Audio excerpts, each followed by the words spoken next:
muito bom a gente ter a sua companhia. Eu quero agradecer a sua audiência, mas agora é hora da gente falar com ele que sabe tudo de direito criminal, direito de família, o que é simplesmente sensacional, e imigração. Eu acho que é um advogado mega completo, né? Faz parte da nossa equipe, está aqui com o nosso time e eu fico muito feliz de tê-lo aqui.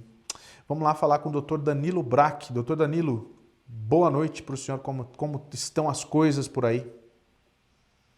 Boa noite, Paulo. Boa noite a toda a comunidade. Tudo bem? Aqui tá daquele jeito, né? A gente está enfrentando essa situação aí com batidas de imigração, essas Aham. notícias todas correndo. Então, e a gente tem assistido aí o seu programa. Realmente tem muita coisa acontecendo, né? Tem batida de imigração, tem advogado que não é advogado, tem gente vendendo serviço, tem gente sendo preso sem saber por quê, tem tudo, né?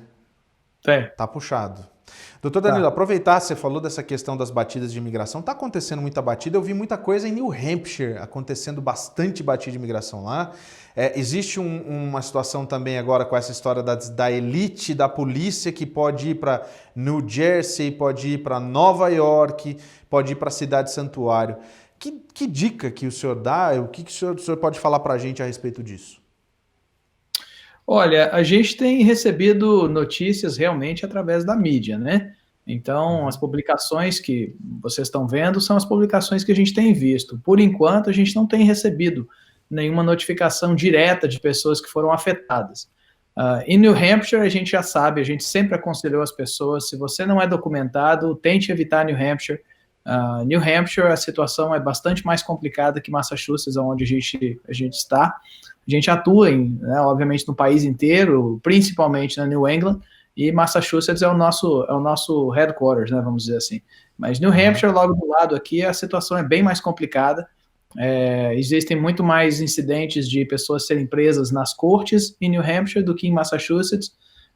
Mas hoje em dia todo cuidado é pouco. A gente sabe que está tendo um aperto muito forte na área de imigração. Uhum. A nossa única esperança é que esse aperto é que nem aquele vento impetuoso que acontece antes da calmaria, né? Então a gente fica na Uhum. esperança de que tudo que está acontecendo seja um preâmbulo para eventualmente haver uma reforma migratória. É isso que a gente ora todo dia. Ah, amém. Tomara que aconteça mesmo. Agora, doutor, é bom deixar claro que New Hampshire tem mais porque é próximo da fronteira, né? Tem isso também. Daí é o CBP que atua bastante ali, né? Também, ao norte de New Hampshire, o norte de New Hampshire, obviamente, é área de fronteira, né? E a gente sabe que a guarda de fronteira, o CBP, eles atuam até 100 milhas da fronteira. Então, isso Uhum. entra uma boa parte de New Hampshire. Fora isso, a gente sabe que, obviamente, tem offices da imigração, offices do ICE em New Hampshire, e é simplesmente uma disposição diferente de estado, né? Nós sabemos que em Massachusetts, por exemplo, é muito raro a situação onde cortes ligam para o ICE para dizer, hey, o fulano de tal está aqui e o cara é indocumentado, versus em New Hampshire. A gente tem bastante informação de que em muitos lugares em New Hampshire isso acontece. Há denúncias de quando imigrantes indocumentados estão comparecendo em corte. Então, apesar de eu, em 10 anos, atuando tanto aqui quanto em New Hampshire, em certas situações, não tenho visto pessoalmente situações assim, a gente tem muitos clientes que foram assim que eles foram enquadrados. Entendi. Doutor Danilo, até o senhor estava acompanhando comigo o jornal, né? Tá. Vamos falar um pouquinho só fugindo um pouquinho dessa de imigração, só para tirar uma dúvida minha. Um cara que é preso como esse, por exemplo, que tentou matar o ex-namorado não, tentou matar o namorado da ex-namorada a tiros, foi pego em flagrante. Quanto tempo mais ou menos uma pessoa dessa pode ficar presa? Oh. Depende muito do estado, né? Aham. Cada Isso estado foi na tem suas Flórida, né? leis. Mas isso foi na Flórida. E a Uhum. gente sabe que a Flórida tem leis bastante rígidas em relação a crimes de violência, né? Até muito mais rígidas, às vezes, do que muitos outros estados. Então, justamente resultado de muitos incidentes que aconteceram nos últimos anos, eles realmente restringiram bastante as leis. Então, eu não ficaria nem um pouquinho surpreso se esse cara pegar 15, 20 anos de prisão, talvez com um bom comportamento sair aí por uns 10. Uia. É Tá bom tentativa então, de né? assassinato, né? É Sim, tentativa de sim, sim. assassinato, é crime passional, e eu imagino que se ele for condenado, porque ainda tem essa, né? Por enquanto é apenas uma Sim. acusação, a pessoa tem que ser condenada, né? Aham. Então, mas eu imagino que eventualmente, se houver uma condenação, o governo vai realmente tentar conseguir a máxima sentença possível, argumentando que não só foi passional e intencional, mas foi premeditado, né? Então, esse tipo É de porque crime, existem até. Ele ameaçou a ex-namorada, tem isso, essas exatamente, provas todas. Então, quer dizer, no absolutamente. julgamento ele tá fuzilado, né? Exatamente, tem que ver o que é admissível, né? Mas muita coisa Uhum. que não é admissível durante o julgamento, eventualmente se torna admissível na hora de sentença. E na sentença, do mesmo jeito que nós tentamos, como advogados de defesa, atenuar e apresentar situações mitigantes para diminuir a sentença, o governo tem o direito de apresentar circunstâncias que aumentariam a sentença, né? Principalmente Uhum. para mostrar que houve intenção e que houve premeditação. Aí realmente eles é o que a gente chama de the judge will throw the book at him, né?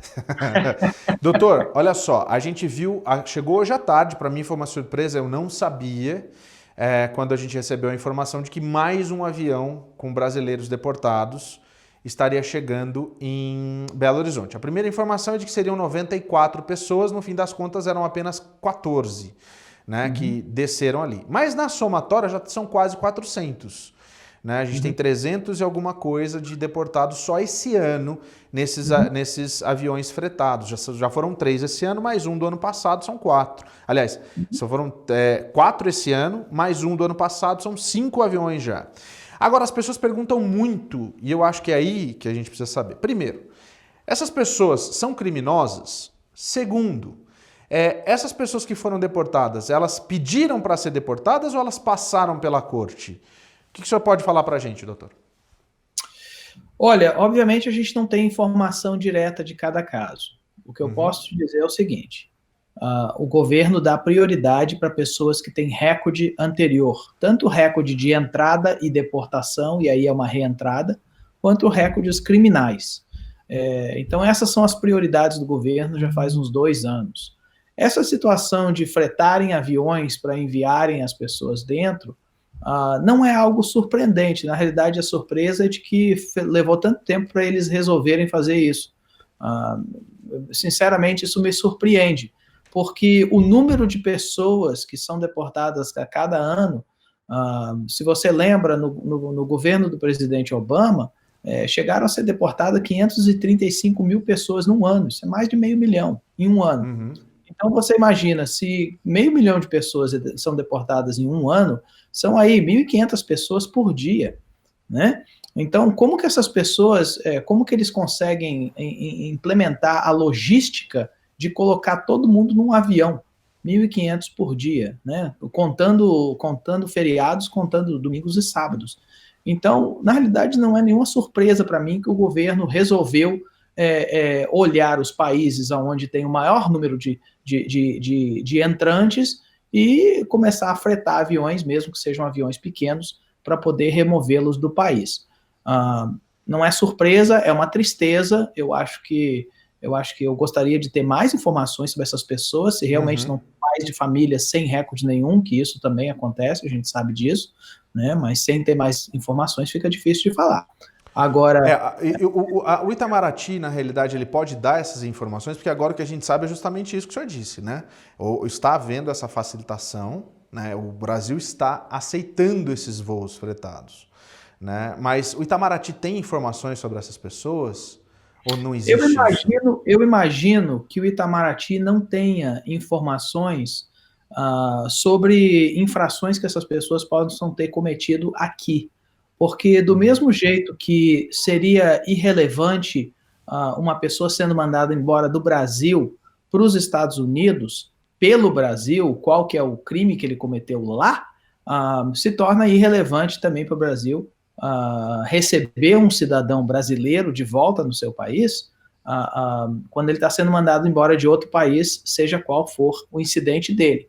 né? Se torna complicado quando a pessoa está em outro, por exemplo, aquele rapaz que está sendo acusado de ter cometido crimes aí, o da Telex Free, né, que aparentemente o Supremo Tribunal Federal resolveu no Brasil que ele abdicou da cidadania brasileira dele e, portanto, ele agora se torna propenso a ser extraditado para os Estados Unidos, já que o Brasil não tem contrato de extradição com os Estados Unidos, né? Mas como ele já não é mais cidadão brasileiro, então ele pode ser mandado para cá. Então aí é que entra em jogo as duas nações. Agora o Brasil... Por exemplo, a gente tem já aproveitando de cortar, doutor, aproveitando essa história do cara da Telex Free, por exemplo, a gente tem um americano que foi preso, a gente tem a imagem, Lucas, coloca pra gente aí, tem um americano que foi preso em Minas Gerais, ele era procurado pela Interpol, foi preso em Minas Gerais, ele tem 58 anos, esse rapaz que está aparecendo agora aí, Sean Grebinger, o nome dele, ele é acusado de ter matado a esposa dele aqui nos Estados Unidos e ter escondido o corpo. Até agora não encontraram o corpo da esposa dele. Nesse caso, agora, seria uma troca, né, entre o governo americano, né, ele já está preso em Minas Gerais, no sul de Minas, inclusive, e está já à disposição do governo americano. Eu tenho, inclusive, para colocar aqui, o delegado falando a respeito, como foi que prenderam ele. Vamos ouvir, doutor. Vamos lá, pode rodar. Vamos lá. Ele fala português, né? Ele entende muito bem a língua portuguesa, inclusive parece que tem filhos aqui no Brasil. Tinha aparentemente uma vida tranquila, né? Só que não constava nenhum mandado de prisão contra esse indivíduo aqui no Brasil.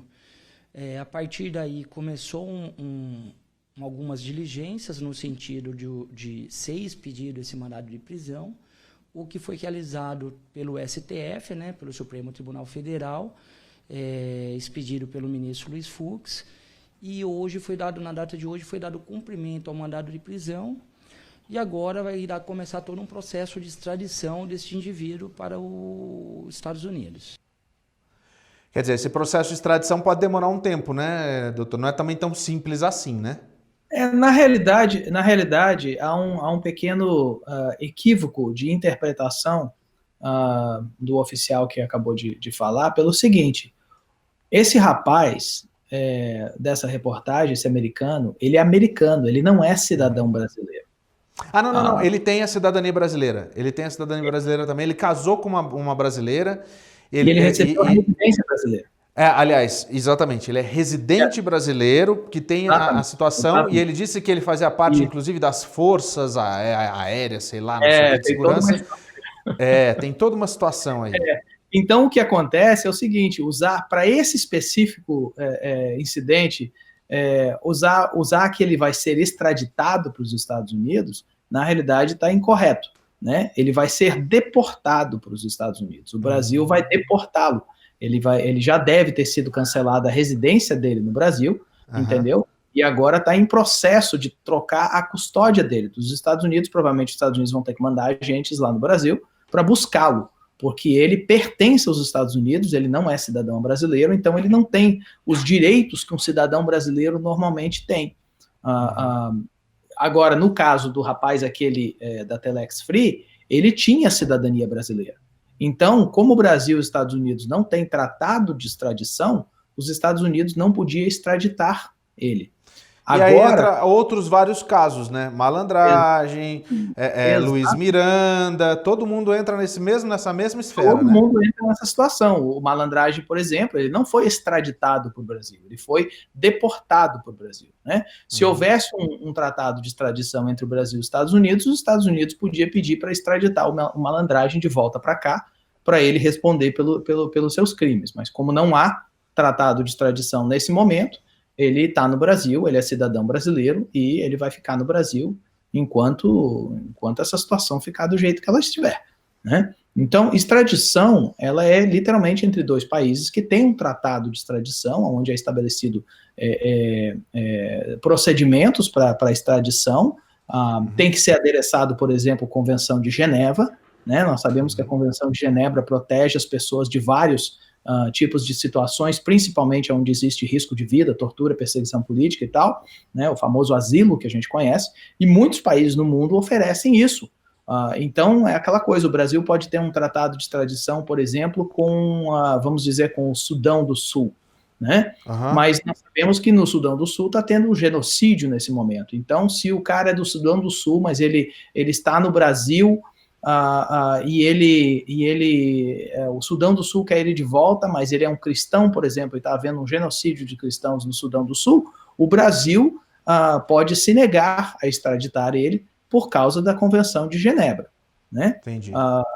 Então se torna bastante confuso e bastante complicado um processo de extradição. Por outro lado, uma deportação é algo que é relativamente simples, e no caso de uma pessoa que é procurada pela Polícia Federal Americana, que deve por um crime tão hediondo quanto o assassinato, que está sendo procurado pela própria Interpol, o Brasil com certeza vai colaborar, porque o Brasil também tem um interesse que, na sua vez, a Interpol e os Estados Unidos também colaborem. Uhum. Doutor, antes de eu fazer a pergunta aqui, tem pergunta da audiência aqui, tem uma pergunta da Keila, do Luiz e da Adriana. Antes, eu só queria continuar nesse assunto da deportação rapidinho. Muita gente me pergunta isso, tanto nos meus grupos de WhatsApp, quanto no canal no YouTube, sobre a questão da deportação, né? A pessoa ela é deportada e ela tem aqui um patrimônio, está aqui há 10 anos, 20 anos, tem casa, tem carro, às vezes tem empresa andando, valendo aí $170 mil, porque é uma grande empresa já, né? Mas a pessoa está ilegal e ela acaba sendo deportada. Qual que seria o procedimento e o que acontece com essas pessoas? E depois eu tenho uma pergunta sobre filhos, que me fizeram hoje também, tá? É uma pergunta sobre filhos. Mas essa primeiro, o que acontece, doutor? O que acontece com esse patrimônio? Essa pessoa perde tudo? Fica na mão de alguém? Vai para o governo? O que acontece? Não, e isso, na realidade, isso é um assunto extremamente importante, porque é uma dúvida que eu diria que 80% das pessoas, os imigrantes nos Estados Unidos, têm. Então, vamos tentar resolver facilmente. Lei imigratória e lei de direito de propriedade são duas coisas completamente separadas. Então, do mesmo jeito que se você é casado e você é deportado, você continua casado, se você é deportado e você tem bens, você continua dono desses bens. Não. Pode você perder esses bens numa situação de deportação? É muito raro isso acontecer. Geralmente, para você perder esses bens, o governo tem que entrar em juízo pedindo para uma corte para ordenar que esses bens sejam passados para o governo, porque eles são resultado de algum tipo de atividade ilegal, algum tipo de atividade criminosa. O caso que a gente estava falando agora, Telex Free, por exemplo, é um desses casos, onde o governo pediu para se adonar dos bens que estavam nos nomes desse povo que estava liderando a Telex Free, nos nomes da Telex Free. Sim. Justamente por quê? Porque todos esses bens, todas essas contas, esses carros, essas coisas, eram produtos de atividade criminal. Então, muito raramente isso acontece.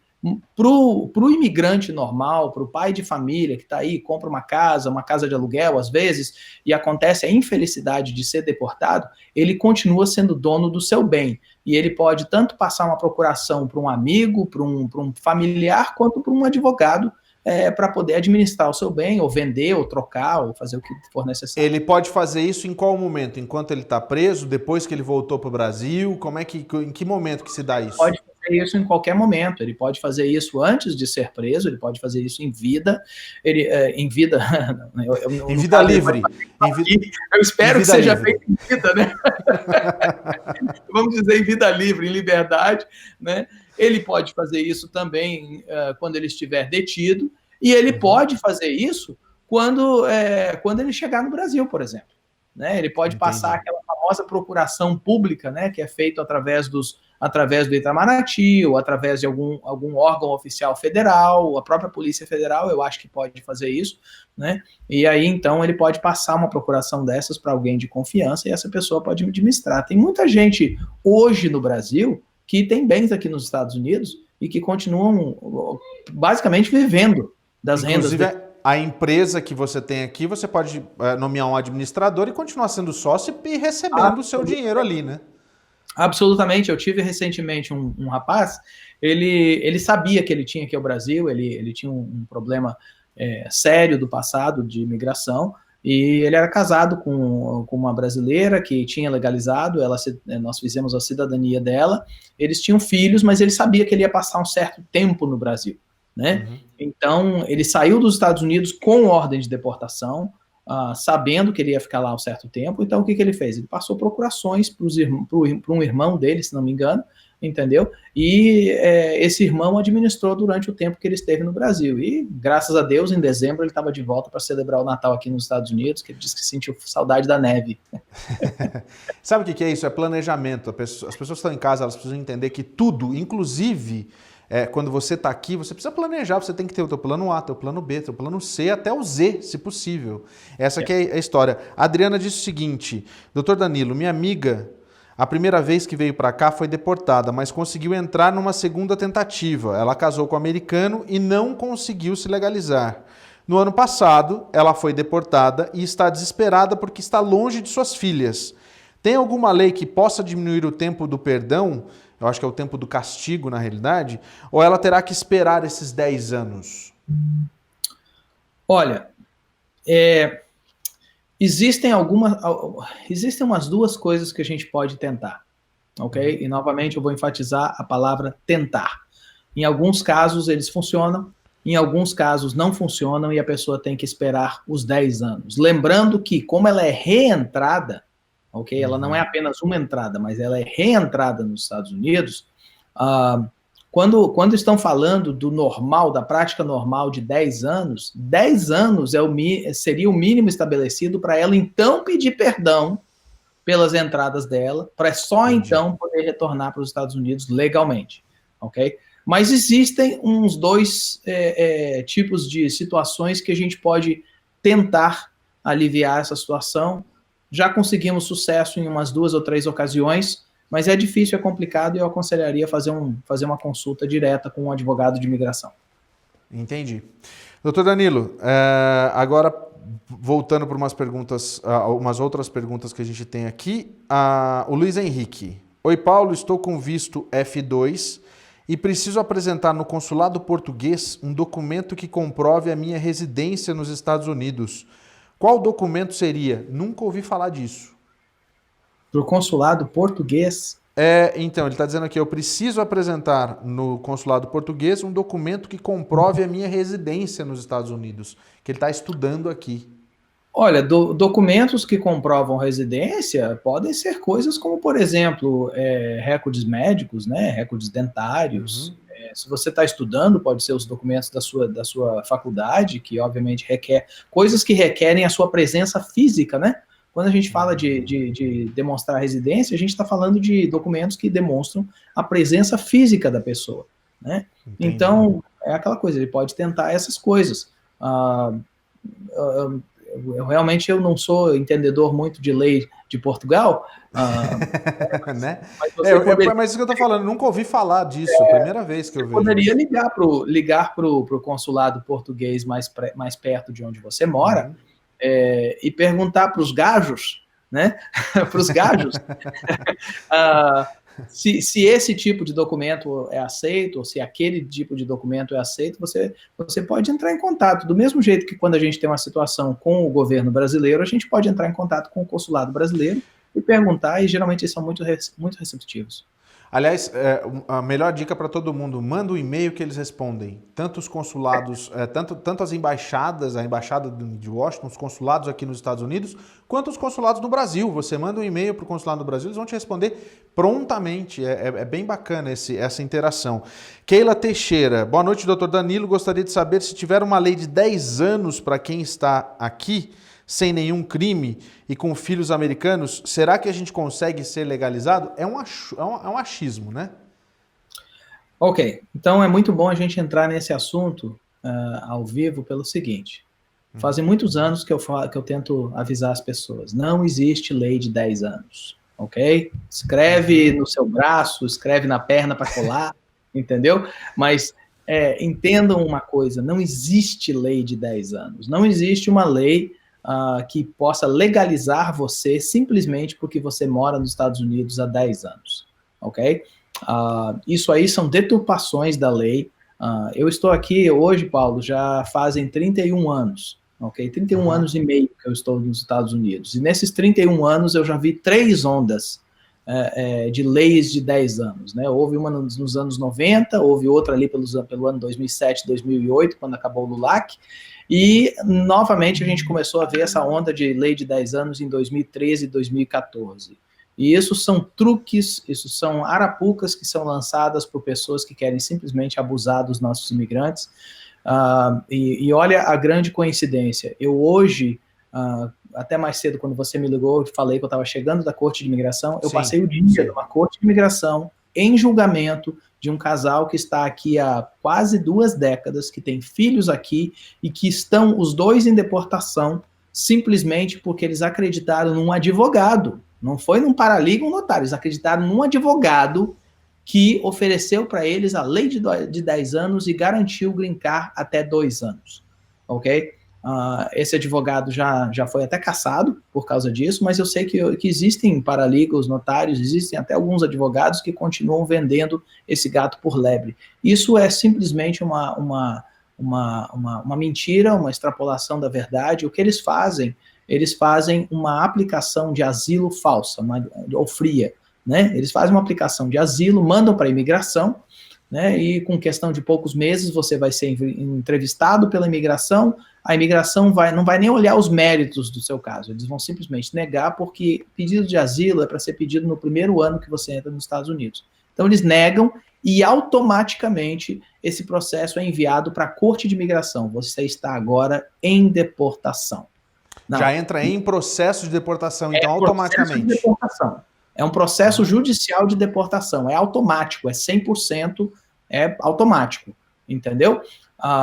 O que está acontecendo agora é que agora, quando você faz um pedido de asilo, são poucos meses, 3, 4 meses, você já está em processo de deportação. Até uns anos tem isso agora, doutor? Então tá tão rápido as coisas acontecendo assim? Exatamente. Até uns anos atrás, até 2017, você fazer uma aplicação dessas levava 3, 4 anos até eles chamarem você, porque eles estavam fazendo em ordem.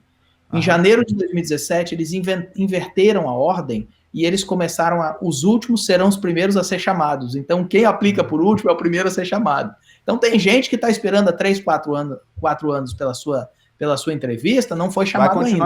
Vai continuar esperando. Absolutamente, mas se eu aplicar Case logo, né? Case logo.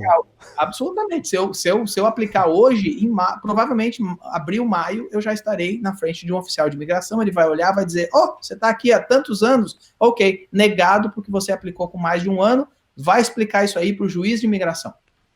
E aí, na frente do juiz de imigração, existe uma aplicação que pode ser feita, que é baseado numa dificuldade extrema e única que os seus filhos, pais ou cônjuge experimentariam se você fosse deportado para o Brasil. Um dos requerimentos é que você esteja nos Estados Unidos há mais de 10 anos. Mas é um dos requerimentos, é o mais fácil de todos, porque você não precisa fazer nada. Você podia estar ficado sentado por 10 anos na frente da sua varanda sem fazer nada. Entendeu? É o mais fácil de todos. É uma aplicação extremamente difícil. A grande maioria dessas aplicações são negadas, as pessoas são deportadas, e você não fica sabendo normalmente dos pais de família que são deportados, mas você fica sabendo, a gente fica sabendo de pais de família que estão aqui há 15, 20, 30 anos e agora perdem o seu futuro na América, os filhos, aquele argumento, meu filho é muito novo, se ele é muito novo, ele adapta fácil. O meu filho já tem 13, 14 anos, 13, 14 anos, ele já tem a dureza para poder encarar. Você entendeu? Eu tive na Corte de Imigração, a juíza hoje pegou e olhou assim e falou assim, olha, o seu filho com 12, 13 anos, 12, 13 anos a criança consegue encarar. Não, mas o inglês, não sei o quê, a juíza fala assim, mas espera aí, você está aqui há 16 anos, você sabia inglês quando você chegou? Não. Ué, mas então como é que seu filho com 12 anos, 13 anos não pode aprender a falar português? São situações muito difíceis, então o meu conselho para toda a comunidade, eu espero que as pessoas começem a ouvir, não caia nessa arapuca de 10 anos, de lei de 10 anos. Se alguém falar lei de 10 anos para você, você corre igual o diabo da cruz. Fuja. E, por favor, denuncie essas pessoas, que eu acho que o melhor a se fazer é denunciar essas pessoas. O que a gente tem visto de profissionais, que a gente acha que são profissionais, e que no fim das contas a gente descobre que nem o bar não tem, que é um primordial, que é a OAB aqui dos Estados Unidos, né? É lamentável. E o que acontece, todos os casos que essa pessoa fez, rodou, já era. Você não tem nem como você falar assim, mas eu não sabia, né? Quer dizer, enfim, lamentável. Doutor, tenho duas últimas perguntas aqui, a gente já está estourando o tempo, eu ainda tenho que mostrar o debate que está acontecendo aqui. Olha só, a Aldineia Santos, se uma pessoa acaba se casando com um veterano, ela precisa ir para o Brasil esperar o perdão ou pede aqui mesmo? Olha, primeiro tem que avaliar a sua situação para saber se você vai precisar de um perdão, né? Um perdão ou waiver, né? A palavra certa é indulto. Mas primeiro teria que saber se você vai precisar do perdão. Se você precisar do perdão, aí a sua entrevista vai ser no Brasil. E resta saber se você pode pedir o perdão e esperar aqui, ou se você pode pedir o perdão e aí você vai ter que esperar no Brasil. São situações diferentes, eu aconselho você a consultar com alguém. Tá, e a outra aqui, ó, se eu for preso, o Lucas Rabelo faz a pergunta, o Lucas Rabelo, não é o Lucas daqui que trabalha aqui não, é o Lucas Rabelo.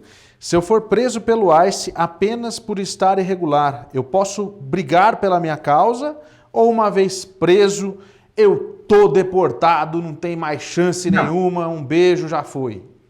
Se você nunca esteve em processo de deportação, você tem o direito de comparecer na frente de um juiz, você tem o direito de pedir uma fiança para responder ao seu processo de liberdade, você tem direito de ser representado por um advogado que você mesmo pague, você tem direito a tentar obter os seus direitos, as suas alternativas dentro da lei numa corte de imigração. Você tem o direito de ser ouvido e apresentar seu caso.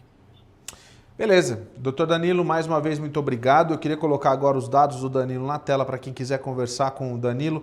O telefone está aí, 978-453-7225. Direito criminal, acidentes de trânsito. Inclusive, eu queria ter falado sobre isso hoje, vamos deixar para a próxima, porque isso é interessantíssimo, as pessoas não sabem disso. Mas a gente vai falar sobre isso. Inclusive, a pessoa que está vindo para cá como turista tem direito a tirar um dinheiro bacana aí, viu? Não vai ficar pensando só que o Morgan é Morgan que faz isso aí não, viu? Tem o Dr. Danilo que faz e faz direitinho falando a sua língua, que é muito mais legal. Então o telefone está aí, 978-453-7225, ou você entra no bracklaw.com, como aparece aí na sua tela. Muito obrigado mais uma vez, Dr. Danilo. Obrigado, Paulo. Deus abençoe a nossa comunidade e Deus abençoe todos nós que uma hora dessa sai uma reforma migratória. Um abraço e até a próxima. Valeu, obrigado, doutor.